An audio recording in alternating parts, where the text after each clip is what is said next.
through that transition right now, right? I have a chopper that has a Sugar Bear front end on it, but it's a new school bike, right? Yeah, it has the big back tire on it. Dude, that is not me at all. That is not me at all. I told you all the time, I gotta sell this bike. I got a frame sitting right there I'm building on. I got to finish that bike and get what I want, go back to a skinnier tire in the back, bring in that old school that I like. But I'm gonna keep riding this bike, right? Yeah, because it's cool as fuck. It's cool, right? And but yeah, I think the big thing is, man, getting people riding and getting back into it. If you got out of it, get into it.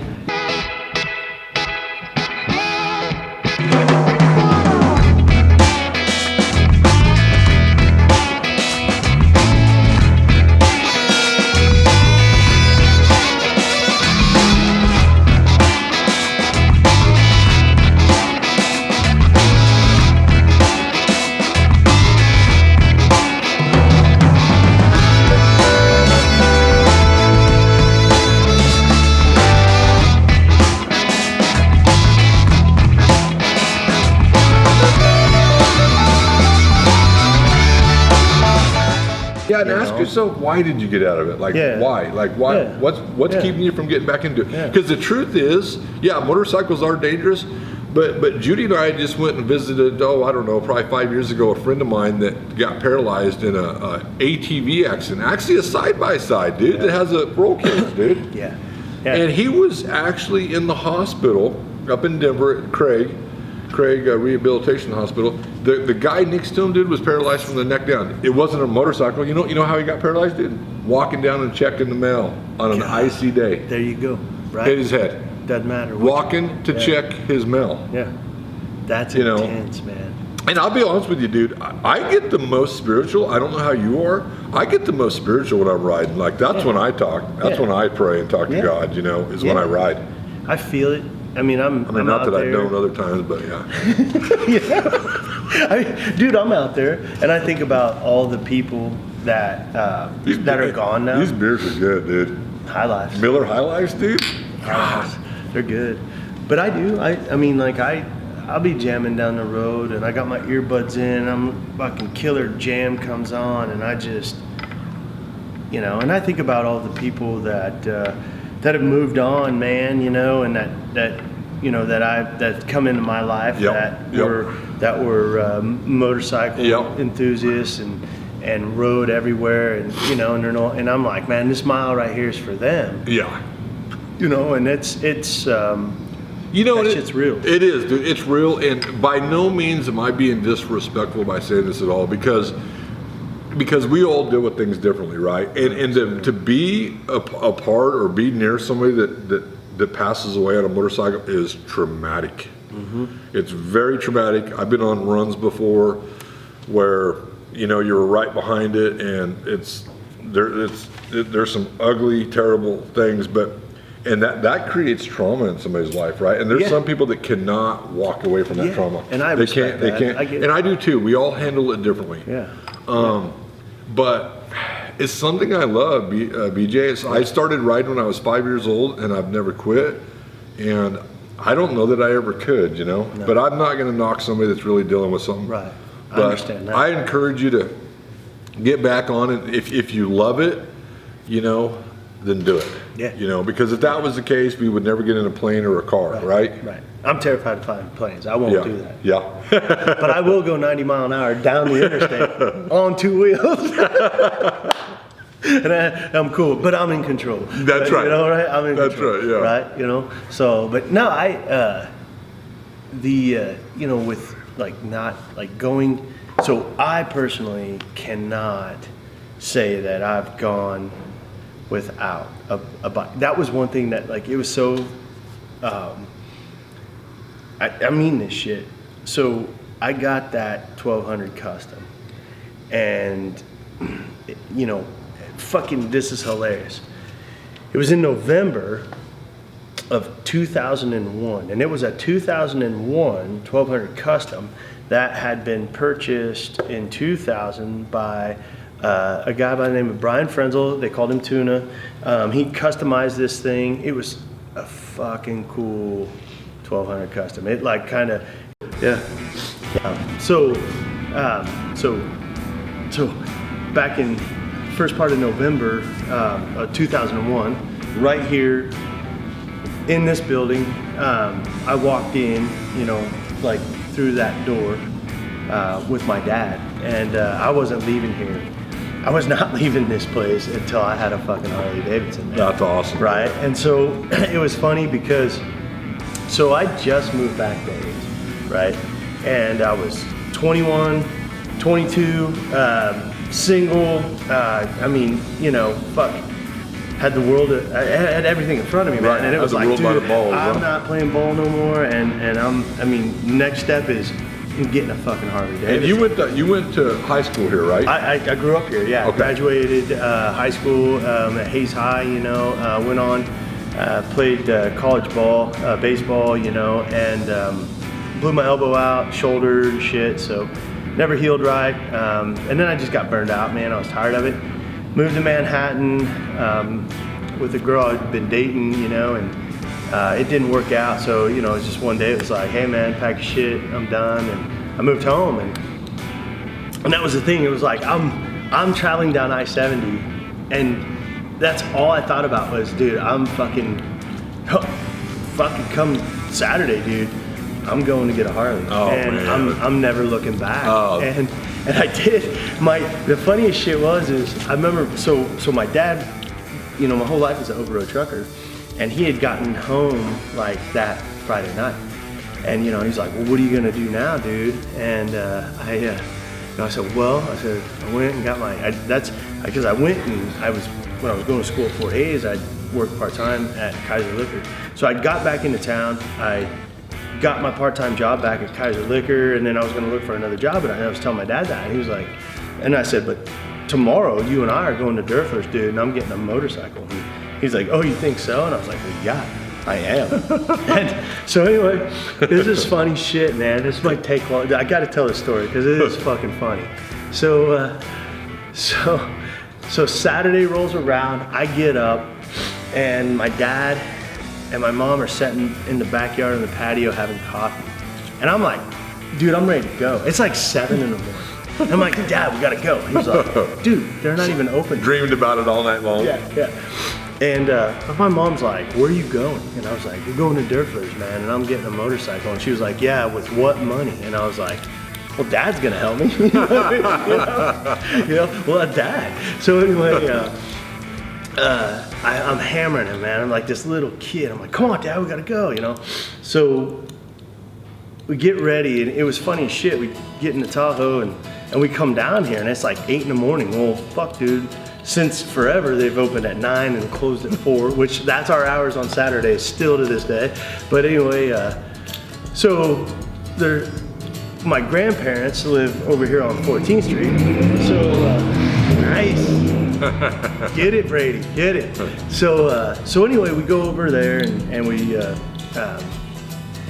visit my grandma and Grandpa Rupp, you know, and 9 o'clock hits, and I'm like, Dad, we gotta go. And you know, we get in, we get here, we're the first ones here, and they just unlocked the doors, dude. I walk through the door, and you know, there sat my sports gear. And I mean, it was perfect, you know? And so it was funny, my dad grew up with Brian. He knew a lot of the guys cool. that ran. It is, man, they grew up together, same age. My dad beelines it back through the back door to see everybody, you know. Caleb Schultz, this is so funny, dude, because like I said, dude, I was just some fucking dork, dude. Not really, you know, I'm not following, I'm just jazzed up. And Caleb Schultz, he's like, do you got credit? And I'm like, nah, man, I ain't got a credit card. He was like, that's not what I'm asking.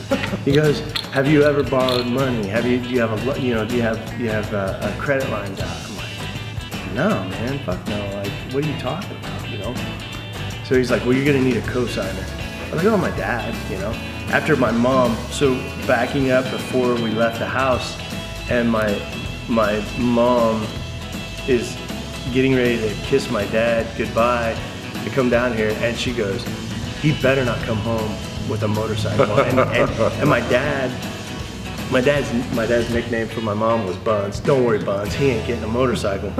So anyway, so father, son, my dad seeing his son so in love with this bike. So my dad sets down, he co-signs for me. But it took all day because Caleb had appointments, man. You know, I mean, this place was a fucking madhouse, dude. We had to come back. So we left, went back over to my grandparents, was hanging out down there.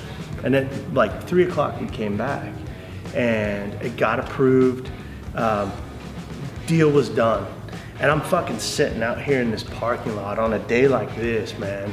And Brian Derfler, John Dillon, Terry Thurlow, Dylan Rupp, Joe Schultz, Caleb Schultz, Kyle Derfler, everybody standing out here, my dad, and I fire that fucker up and I killed it. I fucking dumped it and I killed it. And I was like, oh shit. And I fired up and I fucking killed it again. I was so fucking nervous, man. I mean, you know, and I'm shaking, right? Yeah, and, it's like you completely forgot how to ride a motorcycle in a minute. Yeah, dude. And I was like, fuck, man, you know, and I totally was like, I mean, and I remember Kyle coming up to me, and Kyle and I are buddies and grew up together and shit, and he's like, Beej, you all right? I'm like, yeah, dude. I'm just fucking nervous. He was like, I can ride this home for you. I said, fuck no, dude. I'm riding this bitch out of here. And I fired it up. And I killed it again. Like 3 fucking times. And my dad, it's fucking hilarious. He goes, dude, and he gets in this fucking Tahoe and leaves.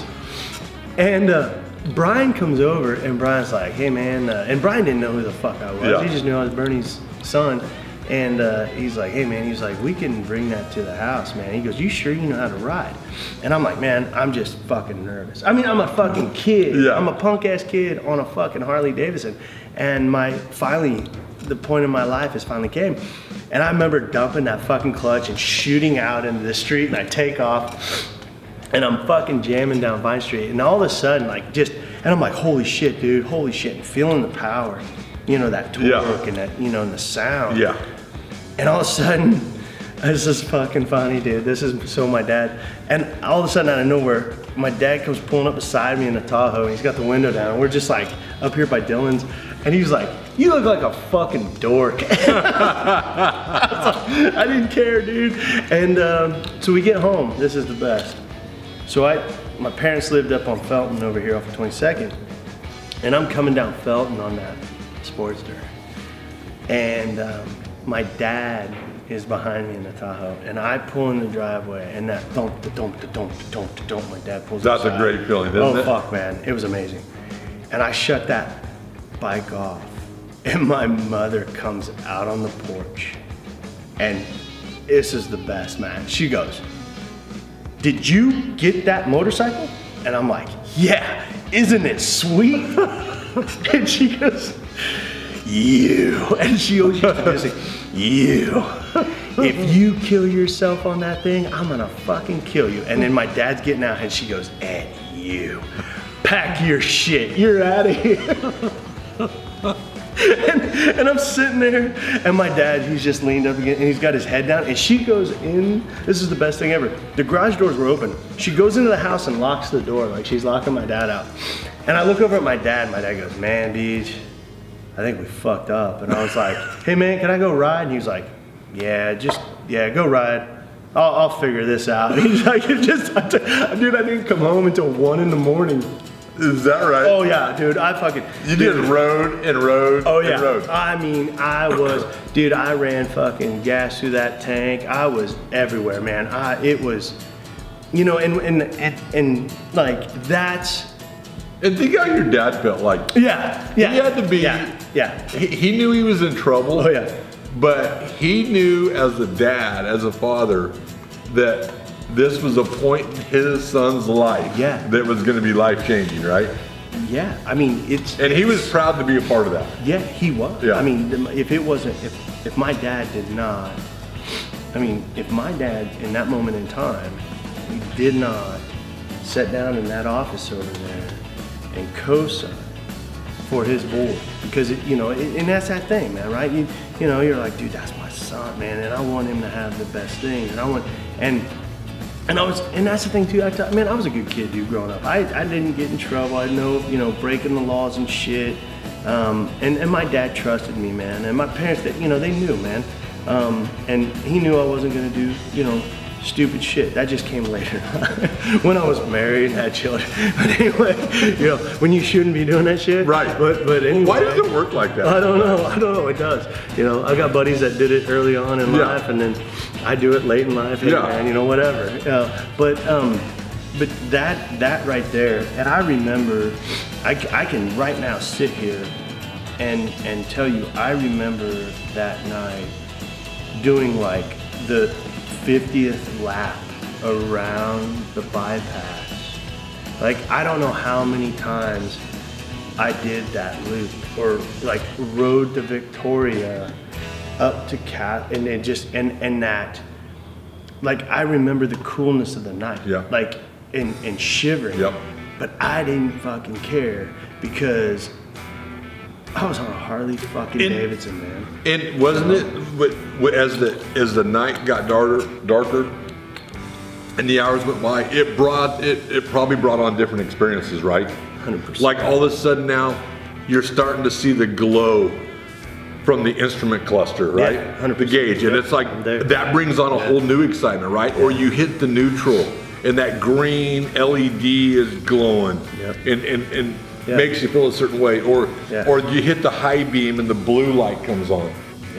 Those are the little things that it's just hard to explain, right? It is. And when you sit on a Harley Davidson, it's like no other, right? Like, just the vibration and how it feels. And like you said, they just got so much torque, and that's cool, man. That's cool to hear that story. And that's when I would say it entered.